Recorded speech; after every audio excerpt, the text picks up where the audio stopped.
Hi, I'm odorless, and I woke up in a hospital bed, bruised, stitched, and alone. The trip to Rome, I paid for it, but they took it, without me, left me behind like I was carry-on they meant to forget. And my mom's only message? Don't bother calling, we're having pasta. That moment, it shattered more than trust. But this time, I didn't cry. I made a different kind of call. One they'll remember for the rest of their lives. Have you ever been left behind by your own family? Drop your story below. You're not alone. I woke up to a rhythmic beeping, sharp, unrelenting. The fluorescent lights above me hummed like a whisper I couldn't quite place. There was something sticky on my chest, a tug near my ribs. And then, pain. Not screaming pain, but the kind that creeps in like a tide, quiet, full, unrelenting. My fingers twitched toward the blanket, stiff, cold. A hospital gown. I blinked again. Tubes, monitors, the faint smell of antiseptic. Then the ache in my ribs reminded me I was still alive. But my first thought wasn't survival. It was Mom. Had she called? Left a message? I turned my head toward the stand by the bed. No flowers, no card, just the glass of water the nurse must have brought earlier. I didn't know the time. Only that the sky outside the window had dimmed into that bluish-gray shade between late afternoon and nightfall. I closed my eyes and reached back to the last thing I remembered, the sound of screeching tires, metal folding, then nothing, the crash, and then the silence. That morning felt like a world away. I'd been running late. A client had moved our meeting up, and I'd skipped breakfast to make it on time. The GPS was shouting turns while I applied lip balm at a red light. Right then, Mom had called, not to check in on me. She never did that. No, she wanted to remind me that Lyle needed help packing for his graduation trip. He's a mess with organization, she said. And he's never flown international. You know he won't remember his passport unless someone's there to triple check it. I muttered, I have a meeting, Mom. She barely paused. Well, try to drop by this evening if you can. And don't forget, he leaves tomorrow morning. I said I'd see what I could do. I always said that, and I always showed up. I'd helped Lyle with every major milestone in his life. College apps, first car loan. I even co-signed on that ridiculous crypto investment he swore would make us both rich. It didn't. But I never told our parents. It would have tarnished his future, as Mom used to say. I sighed, reaching for my phone on the tray beside me. The nurse must have left it there while I was still under. One missed call. Lyle. I tapped the voicemail icon with a trembling thumb. His voice came through clear, cocky as ever. Hey, just wanted to let you know, we're boarding now. Don't call while we're in Rome. Cell service is a mess. Mom says you'll be fine. That was it. 12 seconds. We're boarding now. That meant they were already at the airport when I was being wheeled into surgery. I stared at the wall in front of me. They knew, and they still left. While I lay here, bruised, bleeding, alone. The nurse came in not long after, a gentle woman with short gray curls and kind eyes. She smiled. You've got some pretty nasty injuries, hun. 3 cracked ribs and a dislocated shoulder. But you're stable now. Anyone coming by to see you tonight? I nodded. Yes, my family's just running late. Lie, clean, simple. She smiled politely, but I saw it in her eyes. She knew. I turned my head to the window again. It had started to rain. Not a dramatic storm, just that soft, endless drizzle that somehow made everything quieter. Dinner came, some sort of mushy casserole I didn't touch. The water had gone lukewarm. I opened Instagram. I wish I hadn't. There it was, a photo of my mother and Lyle smiling with champagne glasses in hand, standing beneath a first-class lounge sign. She had captioned it, "So proud of our boy. Rome, here we come." No mention of the accident. No words like, "Hope she recovers," or "Thinking of you, sweetheart." Just smiles. Luxury, toasting to a future I apparently wasn't invited into. I swallowed hard.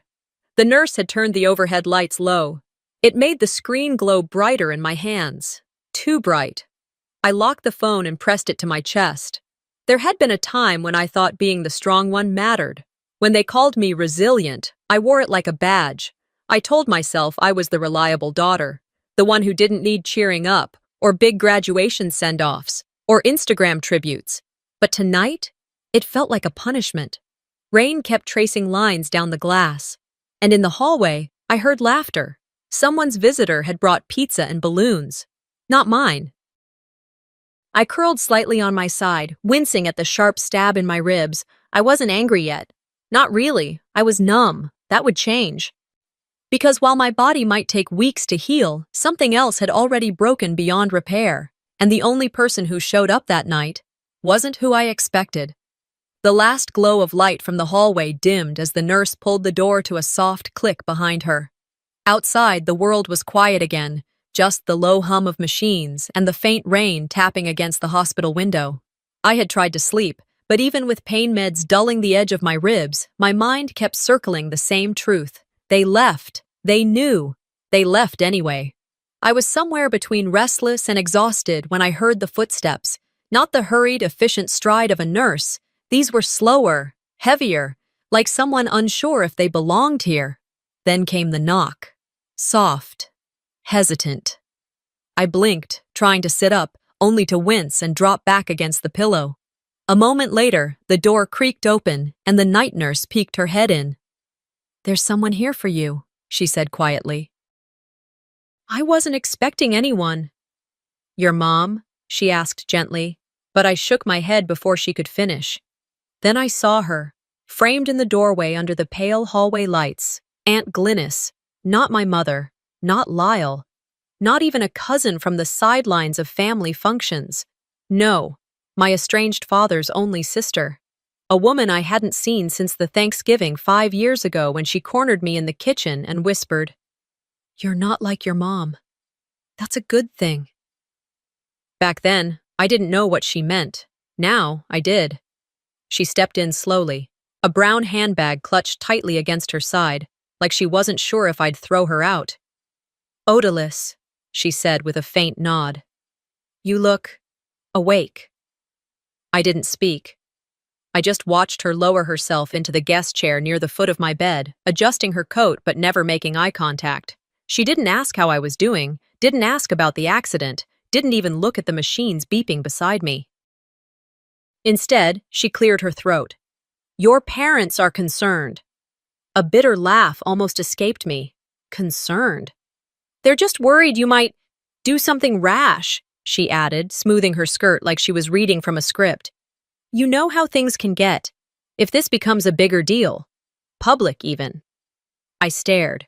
"They asked me to check on you," she continued, voice clipped. "Just in case. Lyle's trip is important right now. This is his opportunity.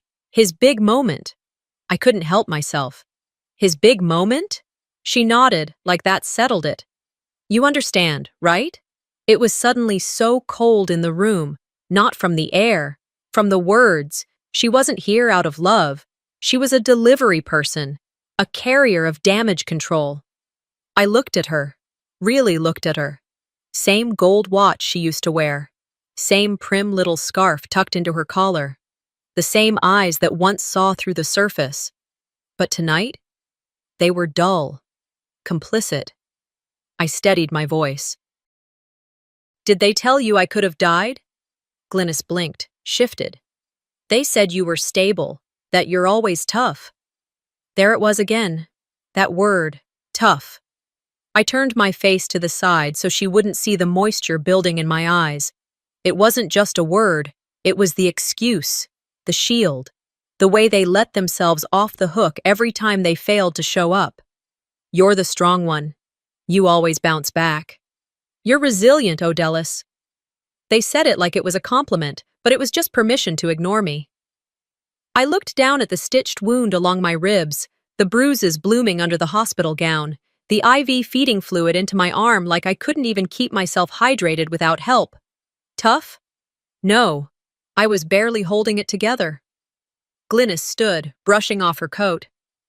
"Anyway, don't be dramatic about all this. Your mom said they'll call once they're back stateside. Just rest." She reached into her bag and pulled out a Ziploc bag with my cracked phone and a white charger coiled neatly inside. They found this at the scene, she said. Also, maybe stay off social media for a bit. Rome's been really photogenic. She gave a faint, awkward smile, then turned toward the door. I didn't say goodbye. Didn't thank her. I just listened as her heels clicked down the hall and faded. Then silence again. Just the beeping machines. Just me. I stared at the bag in my lap. The charger. My phone, shattered but still intact. A ridiculous part of me had hoped for more. Maybe a note scribbled on a napkin, a card, a voicemail with Mom's voice. But no. All I got was a charger. And her silence, louder than anything she could have said. I didn't sleep much after Aunt Glynis left. I lay there, blinking at the ceiling, the charger still in my hand like it might suddenly change into something else, something real.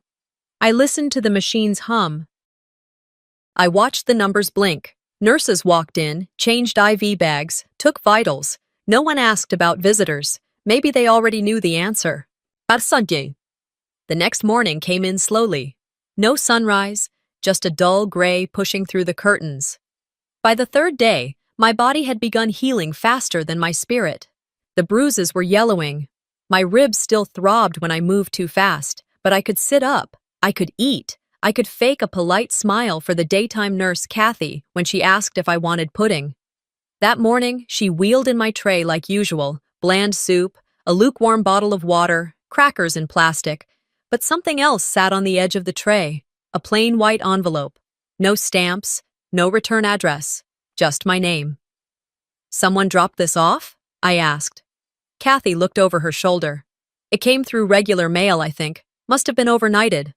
I stared at it for a while after she left, my spoon hovering over the soup. I don't know why I hesitated. Maybe because a part of me already knew. I peeled the flap open and slid out a single folded sheet of paper. My name was at the top. The handwriting was neat, familiar. Dad's. He hadn't called, hadn't messaged. But now, this. I unfolded the paper and began reading. Odelis, I hope by the time you read this, you're stable and healing. We didn't intend for things to go this way, but certain decisions had to be made quickly. Lyle's opportunity abroad is significant, and any distractions, especially emotionally charged ones, could jeopardize his future.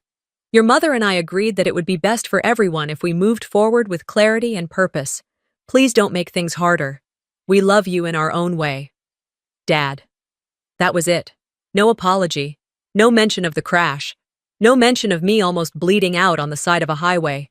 Just a sterile little note explaining that I wasn't part of the plan, that my silence was part of their image management. My hands trembled. The letter rustled like dry leaves. We love you in our own way. I'd heard that line my whole life. Translated, it meant, we love you, but only as long as it doesn't cost us anything. I folded the paper back up, hands shaky. For a second, I thought about tearing it, but something in me needed to hold on to it. Maybe as proof, or maybe because I needed to remember how this moment felt, so I wouldn't fall for it again. I sank deeper into the pillows and let my eyes close.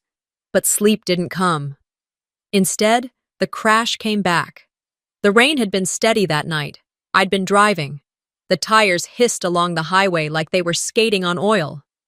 I remember glancing at my dad in the passenger seat, his phone glowing in his lap. Lyle was in the back, earbuds in, scrolling through photos of his packed bags. We were only 30 minutes from the airport. Why am I even here? I had asked, not quietly. Dad didn't look up. Because we're family. No, I had snapped. Because you need a ride. You always need something. But when it's me, suddenly I'm too emotional. He sighed.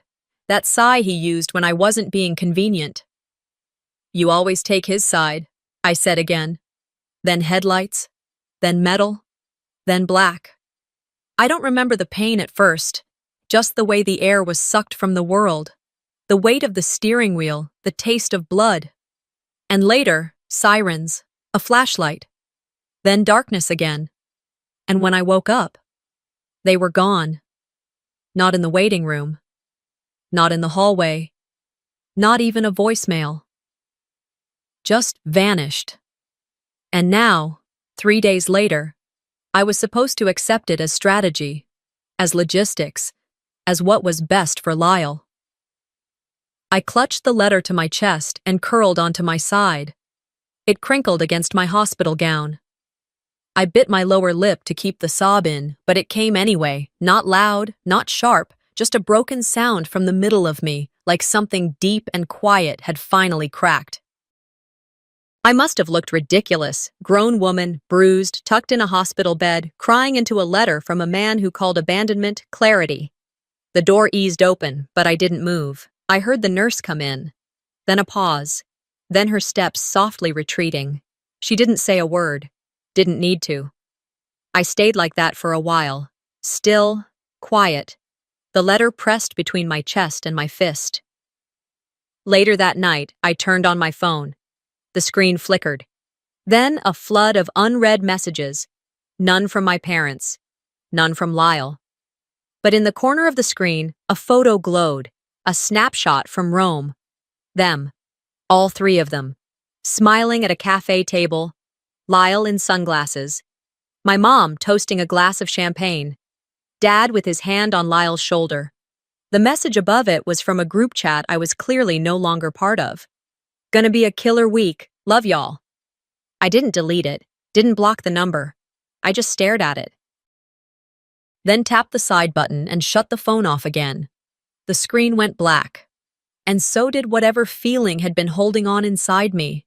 Not anger, not hope, just quiet. How the sky was the color of dishwater when they wheeled me out. I clutched a small tote bag against my lap, just a toothbrush, discharge papers, and the letter I couldn't throw away. No flowers, no balloons, just the echo of automatic doors hissing open behind me as Kathy, the nurse, gave me a quiet wave and turned back inside. I sat there, parked near the curb in a battered wheelchair, watching cars pull through the hospital loop, one after another, none slowing down for me. After 10 minutes, I reached for my phone, more out of habit than hope. Still no new messages. And then I heard it. Outlast? I turned. A man stood beside a silver sedan, tall, dark jacket, hair a little longer than I remembered, but neat. There was something familiar about the set of his jaw, the quiet way he looked at me like he already knew the shape of my pain. It's me, he said. Arlen, from Glen Cove High. It took a second. But then I saw it. The boy who used to sit 3 rows back in AP English, always scribbling in a notebook, barely speaking. The one they called Invisible Arlene. He used to eat lunch behind the band room vending machines. Now here he was, looking like a whole different man. Steady, clean-cut, older, sure, but calm in a way that made my chest ache. I blinked. You're kidding. He smiled gently. Not this time. I didn't argue when he took the handles of the wheelchair. Didn't ask how he knew. I was too drained. The car door clicked open, and with one hand, he helped me ease in. He didn't rush me. Didn't fill the silence with pity or small talk. Just waited. We pulled away slowly from the hospital. For a few minutes, there was only the sound of the turn signal, the thump of tires over a speed bump, and the hum of the heater. I turned toward the window. Did my parents call you? No. He didn't elaborate. Then, after a beat, he added, Funny thing. Someone reached out. Said you'd need a ride. Gave me the date, the time, even the hospital name. I frowned. Who? He glanced over, one hand resting on the steering wheel. Didn't leave a name. I studied him. The old Arlen I remembered would have stammered through that, would have flushed or over-explained, but this version, he just drove, steady as ever, like he had nothing to prove. We passed a gas station I used to bike to in middle school, then the old vet clinic where we took our golden retriever before Lyle forgot him at college. Arlene broke the silence again. You probably don't remember, but in sophomore year, you stood up to Mr. Hanlon. Remember him? Physics teacher? He nodded. He tried to give Michael Steele credit for your project. You called him out in front of the whole class, said, I didn't burn my fingers on sulfuric acid just so some golden boy could take the A. I smiled faintly. I was grounded for a week. Still, he said, that moment, it changed something for me. I looked over. How? He shrugged, a little sheepishly. Back then, I didn't talk, didn't know how. But seeing you speak up like that, it reminded me people could. I let that sit between us, not because I didn't care, but because I hadn't thought about that day in years. Funny how the world remembers pieces of you that you've buried. We passed my parents' street. I didn't say a word. I just watched their house flicker by. Shutters still crooked, Lyle's car missing from the driveway, a porch light left on like they were expecting someone. Anyone but me. Arlen didn't slow down. Instead, we kept driving. 10 minutes later, we pulled into a quiet cul-de-sac. At the end was a tidy brick duplex with a narrow porch. Not fancy, but neat. Clean. He parked. I don't understand, I said slowly. Someone prepaid for 2 weeks here, he said, stepping out. Said you'd need space. Gave your name. Left the rest to me. I hesitated. You don't even know me. He paused, resting his arm on the open car door. Maybe not well, but I remember how you looked the day you stood up for yourself, and I remember thinking, if someone like her can disappear, what chance does the rest of us have? That hit harder than I expected. Inside the duplex, everything smelled faintly of lavender. A small table had been set with a pitcher of water and a note. Fridge stocked, towels in closet. Rest. I stood there in the doorway while Arlen hovered near the entrance. He looked down for a moment, then asked quietly, Odalys, they really went to Italy without even calling you? I nodded once. Damn, he whispered. You deserved better. Even back then. He didn't stay. Didn't ask for anything. Just tipped an invisible hat and said, if you need anything, I'll be around. I live 15 minutes out. And then he was gone. I closed the door behind him. The lock clicked gently into place. For a while, I stood in the silence, listening to my own breath, to the space around me, to the truth still echoing in my chest. I wasn't okay. Not yet. But for the first time in days, I didn't feel invisible. That night, I couldn't sleep. Not because of the pain, but because of what I saw when I opened my emails. The sheets rustled as I sat up, the quiet of the duplex pressing in around me. The rental was peaceful. Too peaceful. I reached for my phone on the nightstand, more to distract myself than anything else. But the screen was lit with a new notification. Security alert, storage access attempt. I blinked, then tapped. An email from the property manager. Someone had tried to enter my unit at 9:43 p.m., failed twice. Then, 15 minutes later, passcode successfully changed. My breath caught. I hadn't given anyone access, not even a spare key code. I tried logging into my account, but the screen flashed red. Unauthorized. Contact administrator. I rubbed my eyes, thinking maybe I was still half asleep, that maybe the painkillers were fogging things. But then, another email came in, this time forwarded from my old personal Gmail account. Subject: Clearing Odalys's things, Rome trip timeline. The first sender, Carson, then my mother. And a woman I didn't recognize, her email tagged as RE Agent Private Consult. I opened the thread. Carson had written first. Hey, now that she's stable, we should go ahead and clear the unit. She doesn't use any of that stuff. No point in paying rent on it. Then came Mom's reply. Agreed. Honestly, it's just more of her clutter. You know how she accumulates. No real plan, just piles and piles of sentiment. Let's streamline. The real estate agent chimed in. Noted. I can coordinate with a donation center and resale appraisers. Need a rough timeline, though. And then Carson again. We'll be in Rome until the 12th. If we authorize the lock change today, they can start clearing by Friday. Let's aim to have the unit emptied by the time we're back. She'll still be recovering anyway. The words were clean.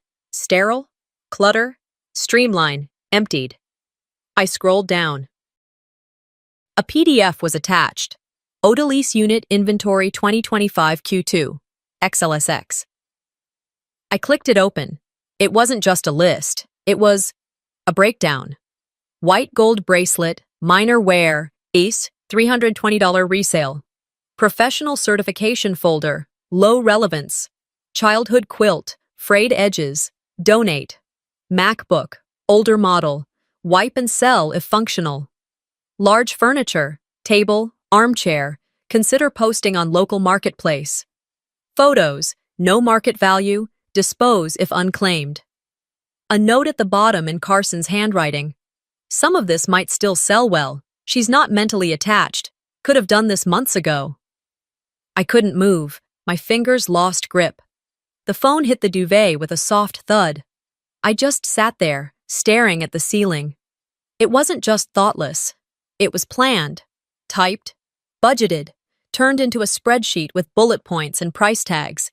I wasn't a person in their eyes. I was inventory. My heart wasn't pounding. It was stalling. Like my body didn't quite know how to process what it had just seen. I placed my hand over my chest, just to feel something. Anything. The silence in the room stretched, thick and still. Even the hum of the heater felt distant. And then I remembered something. It came back like a ripple. Quiet. Sudden. I was 16. Carson had just returned from college after dropping out. I had my own room then. Light blue walls, a corkboard of science fair ribbons, and a paper swan I'd folded in middle school still hanging from the ceiling fan. One night, Mom knocked on the door. Her voice was syrupy sweet. "Honey, we need to give Carson his space. He's going through a lot. You're the flexible one, remember?" They had me move my things to the attic crawl space, right above the laundry room. No heat, no door. I'd packed without arguing, because I was the flexible one. That was the phrase they'd always used. Flexible, not cherished, not protected, just movable, disposable. I pressed my palms against my forehead. "God," I whispered, "they really don't love me." Saying it out loud didn't make it feel more real, but it did strip away whatever last sliver of illusion I had left. I wasn't just neglected. I wasn't just forgotten. I was a burden, a line item on a to-do list. I pulled the blanket tighter around me, curling slightly on the edge of the bed. My chest felt too full, but also like it was caving in at the same time. I didn't cry, not because I wasn't hurt, but because the betrayal was too calculated to grieve. It wasn't some heated argument or impulsive insult. It was deliberate strategy, typed, shared, approved, by people who knew my favorite childhood blanket, who held my hand after my tonsil surgery, who smiled in old Polaroids with me in their arms. I lay there until the first light of dawn crept in through the blinds. My head throbbed, but my thoughts were sharp. Not angry, not broken, just cold now, resolute. Because there, at the bottom of the spreadsheet, in the footer of the document, was a law firm's name. Corbin Drew, Estate Planning and Probate Services, and I knew what I had to do next. The next morning, I packed what little I had and walked to the law office whose name was on the document footer. I didn't call ahead. I didn't make an appointment.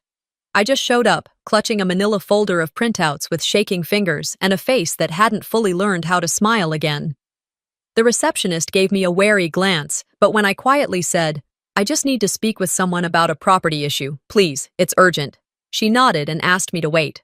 20 minutes later, I was ushered into a warm office filled with books and the faint smell of wood polish. The man behind the desk was in his early 60s, neatly dressed, cautious in his gaze. His nameplate read, "Kelman, partner." He stood and offered his hand. "Ms. Odelis Renner," I said, sitting down. "I believe your firm is handling some estate documents connected to my family. I'd like to see any public property filings that include my name." He didn't rush. He asked for ID, made a copy, then sat back at his desk and typed something into his system. The room went still except for the soft tapping of his fingers. And then, his face changed. He blinked, looked up at me again, then back at the screen. "Ms. Renner," he said, voice slower now. "It appears your name is still listed as a legal co-owner on the property at South Oak Drive." I stared at him. "I'm sorry, what?" "It's a home," he continued, pulling up the file. "Secondary residence." Refied in 2008 during the housing collapse. You were listed as co-signer and co-owner, a 50-50 split. And your name was never removed. I couldn't speak for a moment. South Oak Drive. I knew that place, the one they called the retreat house. It was where they sent Carson to clear his head every time he failed something, where Mom hosted her garden club luncheons, where they went when they needed a break. From me. I remembered signing something back then, when Dad pulled me aside one afternoon after class and said, "Sweetheart, we just need your name on this to help us out. It's nothing permanent. You'll be doing something good for the family." I was barely in my 20s. I said yes, because I always said yes. And now, 17 years later, that signature, faded and forgotten, had become a shield. "They're discussing liquidating that property," Mr. Kelman added, frowning. "But with your name still on the deed, they cannot do so legally without your full consent." My pulse steadied for the first time in days. I wasn't out of the fight. Not yet. And for once, the advantage was mine. I leaned in slightly. "I want to file a motion. Immediately. I don't consent to any sale or transfer. I want that on record, in writing." He nodded. "We can do that. I also want a certified notice sent to whoever's managing the listing. I know there's a realtor involved. I'll need their information." "It's in the email thread," I said, sliding the printout across the desk. He scanned the names, eyes pausing at the forwarded message subject. "Clearing Otilis's things, Rome trip timeline." His jaw clenched, just faintly. "I see," he murmured. "We'll proceed carefully." As he printed the forms and prepped the filing, I watched his hands, steady, professional. Like mine used to be when I worked in admin before the surgeries, before the distance, before I started shrinking into the corners of my own life. "I want it made clear," I added as he filled out the final field. "I am not just a beneficiary, I'm a stakeholder, a legal one." He paused, glanced up. Yes, you are." I left the office with a stamped copy of the motion and a printed letter addressed to the realtor. As I stepped out onto the sidewalk, a breeze caught the hem of my jacket. I zipped it up tighter, not from the cold, but from the weight of something shifting inside me. On the walk back, I took the long route. It wasn't intentional. My feet just turned that way, toward a part of town I hadn't visited in years. Past the corner pharmacy that still had an old soda fountain, past the high school track field where I'd once run relay, past a tiny bakery nestled between a laundromat and a church thrift shop. I stopped there. The glass was a little fogged, the lights inside warm, and I could still see, behind the counter, the tray of cinnamon rolls, just like the ones Mom used to bring me every Sunday before church. Always two. One for me, one for her. She stopped when I turned 18. She said I'd grown out of sweets. But maybe I hadn't. I went in and bought one. Just one. Asked them to wrap it carefully. At home, I placed it in my freezer. Didn't even take a bite. I just stood there, door open, cold air on my face, looking at that little bundle. And I said quietly, to no one in particular, "I'll eat it when I finally feel like I deserve sweetness again." Then I closed the freezer, turned off the kitchen light, and waited. Yet, 2 days later, just after I poured my first cup of coffee, the phone rang. No greeting, no pause. "Who told you about the deal?" The voice on the other end barked, sharp, high-pitched, and livid. I didn't recognize the number, but the voice was familiar enough. Laura Kendrick, my parents' real estate agent. I set my mug down slowly. "I'm sorry?" She exhaled hard, then hissed through clenched teeth. "You filed a legal block on the sale. That wasn't part of the plan." "What plan?" I asked, steady. "You're not even living in the state. Your name's been dormant for years." "And yet," I said calmly, "it's still on the deed." Silence, then a scoff. "They've been preparing this transition for months," she muttered, like I was inconveniencing her vacation plans. "Renovation teams, staging consultations, early buyers lined up. You really want to tank all that for a technicality?" "No," I replied.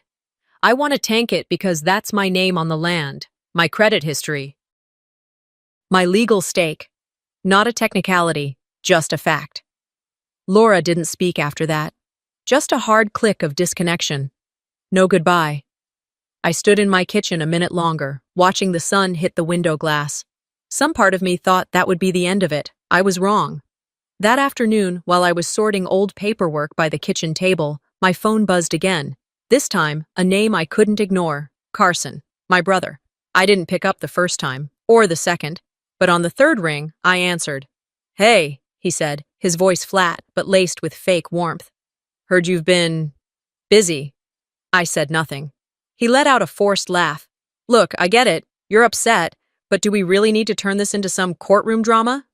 You're the one who didn't tell me about the listing, I said. It was going to be a surprise. For who? I asked. Because I've already had my fair share. He sighed.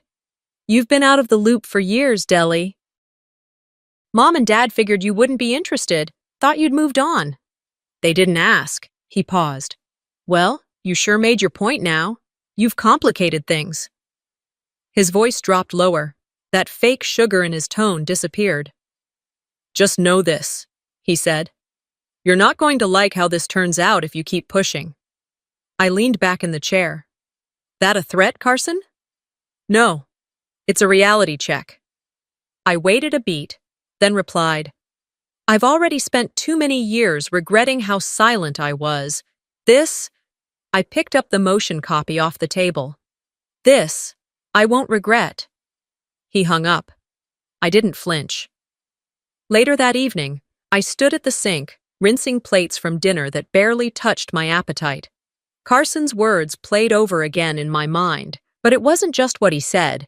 It was the way he said it, like when I was 19 and he borrowed my car for a week, said he'd bring it back after finals. He never did. Dad told me to drop it. He needed it more than you, Mom said. That was the first time I understood what erasure by family felt like. But not anymore. The next morning, I stepped out for air and walked to the small cafe 2 blocks from my place. I needed noise, people around, something normal. I was sipping coffee near the window when a woman slid into the seat across from me like it was the most natural thing in the world. I'm Cheryl, she said, resting a worn leather folder on the table. We've never officially met, but I used to be treasurer on your parents' HOA board. I blinked. Okay, she leaned in. I overheard your name in a meeting, more than once. It didn't sit right. My stomach tightened. They've been using your name, she said quietly. On authorizations, financial forms, backdated things. I kept some copies because it felt wrong. She opened the folder. Inside were printouts, emails from the HOA board. Authorizations signed Odellis R. on dated forms from the years I was still in college, halfway across the country. I touched one of the pages. The handwriting wasn't mine. The signature. Almost, but off. How did They pulled strings, said you gave permission verbally, that you were just unavailable to sign, but they used it, voted with it, collected on it. I kept flipping.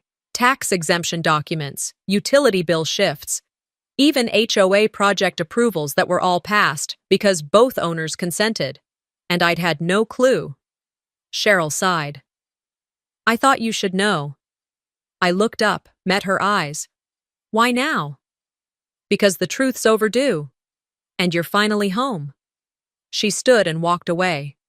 I stayed there a while. Didn't cry, didn't scream.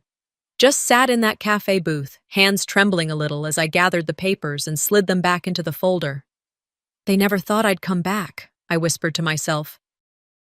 Never thought I'd open my mouth, but I had, and I would. By the time I returned home, the sky had gone gray, the air heavy like it was holding something. I went straight to the freezer, opened the door. The cinnamon roll was still there, wrapped, untouched. I stared at it. My breath steadied. Not yet. But I was closer. I closed the freezer gently, then walked to the table and opened the folder again. There, tucked into the very back, was one more page I hadn't noticed earlier. My name, my social security number, next to a loan application. I didn't blink. My social security number sat at the top of the page, plain as daylight, right above a loan application I never signed. A home equity loan, 6 figures, taken out during a year I was living 3 states away. The signature at the bottom, neat, slanted, too polished. I'd never looped my R like that in my life. My breath stayed steady, but my hand shook just enough to smear the edge of the print as I turned the paper over, hoping, foolishly, for something else. An explanation, maybe even a mistake. But no. On the back was the lender's contact info, a local credit union I didn't bank with, a timestamp, and a list of uploaded ID documents. Whoever had done this had scanned my license, my old one, from before I'd moved. And someone must have had access to it. I didn't go to sleep that night. I stayed up, lights low, the hum of the refrigerator the only sound in the house. I stared at the folder like it might burst into flames if I kept looking. By 7:05 the next morning, I was outside the Housing Authority building. No appointment, no makeup, no time for anything but facts. I handed the folder to the intake clerk and said, "I believe my name and identity were used to take out a fraudulent loan." The woman flipped through the pages, her expression unreadable. When she saw the Social Security number, she squinted, then tapped something into her computer. She looked up. "Hang on a minute." 10 minutes passed. When she came back, her tone had changed. "We've been watching that street for a while," she said, voice low. "You're not the first to call." That stopped me. "What do you mean?" "I mean," she said carefully, "this isn't the first suspicious filing tied to properties on that block, some involving unusual signatures, long-time ownerships being flipped overnight. The bank flagged a few, then it quieted down." "So someone's been running a scam." She didn't answer directly, just said, "You'll need to file a sworn affidavit, and we'll open a fraud case. We'll notify the lender, but you should contact them too." I did. I sat in my car for nearly an hour after that before dialing the credit union. When I gave them the account reference number, the man on the line asked me to hold. A minute later, another voice picked up, softer, older. "I'm going to be honest with you," the woman said. "We've seen a few of these. Documents filed with the right IDs but the wrong digital signatures. Your address didn't match your tax record that year." Of course it didn't. I hadn't even been in the state. That afternoon, after stopping home to gather more papers, I got a text I wasn't expecting. "Special HOA meeting, tomorrow evening. Mandatory attendance, urgent." I stared at it for a moment. Then another message came in, from Cheryl. "They're hearing whispers. Some folks are mad, others just confused, but they're starting to talk." I texted back, "I'll be there, but I'm not just bringing questions, I'm bringing proof." The next evening, just before 6, I walked into the HOA community hall with a copy of every document I had, neatly labeled, organized in a folder thicker than the one Cheryl had handed me days ago. The room was packed, neighbors I hadn't seen in years. Others I only vaguely remembered from holiday lights competitions or mailbox mix-ups. Whispers stopped when I walked in. Cheryl met me at the side door. "Your parents are here," she murmured. "They came early, sat in the front." Of course they did. I stepped to the front, cleared my throat, and faced the crowd. "I know most of you as neighbors. Some of you, barely at all. But you know my parents. You know the stories they've told, the version of events they've shaped for years. Tonight, I want to tell mine." The room was quiet, tense. I opened the folder and began. First, a mortgage loan, filed in my name, without my consent. Here's the signature, compared with my actual one, notarized yesterday. I held up the papers. Second, authorization sent to this HOA, under my name, during the years I was living out of state. Here's my college enrollment to confirm I wasn't even physically here. A few gasps, a couple murmurs. My mother shifted in her seat. Her mouth opened, but I kept going. Third, utility rerouting with forged access dated back to— "That's enough," my mother snapped. "You're blowing this out of proportion. This is family." "No," I said, holding up a hand. "This is fraud." I reached for the notarized letter Cheryl had provided. "Cheryl, would you mind?" Cheryl stood, stepped forward, and read aloud. "I, Cheryl Dean, former HOA treasurer, testify that Odelis R. was not present nor known to have participated in the meetings or approvals listed here. I noted the discrepancy and kept copies due to personal concern over procedural violations. The room fell silent. A man from the third row raised a hand. So, did your parents really use your ID? I looked directly at my mother. She didn't answer. My father stood up and muttered, "This is all performative garbage," then stormed out the side door, the slam of it echoing. My mother remained seated, face frozen, lips tight, like she wanted to disappear. I didn't say anything cruel. I didn't point or gloat. I just said quietly, "I didn't do this to shame you. I did it because it had to stop." A woman near the back clapped. Then another. It wasn't loud. It wasn't dramatic. Just respectful. I closed the folder and walked out, shoulders straight, heart steady. The air outside had cooled, the last light of evening stretching long shadows across the sidewalk. I passed the bakery on the corner, same one I'd ignored every day since returning. This time, I went in. I picked a cinnamon roll from the display, paid in cash. Not for her, for me. When I got home, I placed it on a small plate, poured a glass of water, and sat quietly in the kitchen. I was about to put the plate in the fridge for later when I noticed a thin envelope on the floor by the door. No return address. I opened it. Inside was a check, signed by my father. The envelope had no return address, no logo, no stamp from a law office, just my name, handwritten in that familiar slanted print I hadn't seen in a while. I stood with it in my hand for a long minute at the mailbox, the cinnamon roll still warm in its paper bag tucked under my arm. I opened it standing right there on the porch. The letter inside wasn't long, just a torn sheet of yellow-lined paper and a check folded twice. No greeting. Just, "This should make up for everything. Come home for Christmas." Dad! The check? It was for the exact amount I'd spent cleaning up the fraudulent loan. Down to the dollar. I carried it inside without a word, placed it on the kitchen counter, and stared at it while the daylight slowly dimmed behind the blinds. I didn't cry. I didn't yell. There was no dramatic soundtrack in my head, just silence. I sat at the table and unfolded the check again. The signature was unmistakably his. Bold, firm, just like the way he used to sign the bottom of our report cards when Mom didn't want to be bothered. For a second, I tried to imagine him writing this out. Was he angry? Guilty? Did he believe this paper was a bandage that could fix a decade of cuts? I let the thought pass through and then out. I didn't rip the check. I didn't rush to the bank either. Instead, I went to the closet in my hallway, pulled down an old shoebox, and slid the check inside. Right on top of the notarized affidavit, the forged loan documents, and a photo of my house taken the week I moved in alone. On the lid of the box, in black marker, I wrote one word: proof. Later that week, as the neighborhood started stringing up lights and wreaths, I got a call from my cousin Lydia. I hadn't heard her voice in years. "Odelis," she said, almost unsure I'd pick up. I heard what happened." She didn't say from who, didn't need to. "We never knew," she added quietly. "We just believed what they said. About you. About how you ran off. Or didn't help out. I feel awful." I leaned back in the kitchen chair, phone pressed between shoulder and ear, watching the steam rise from my tea.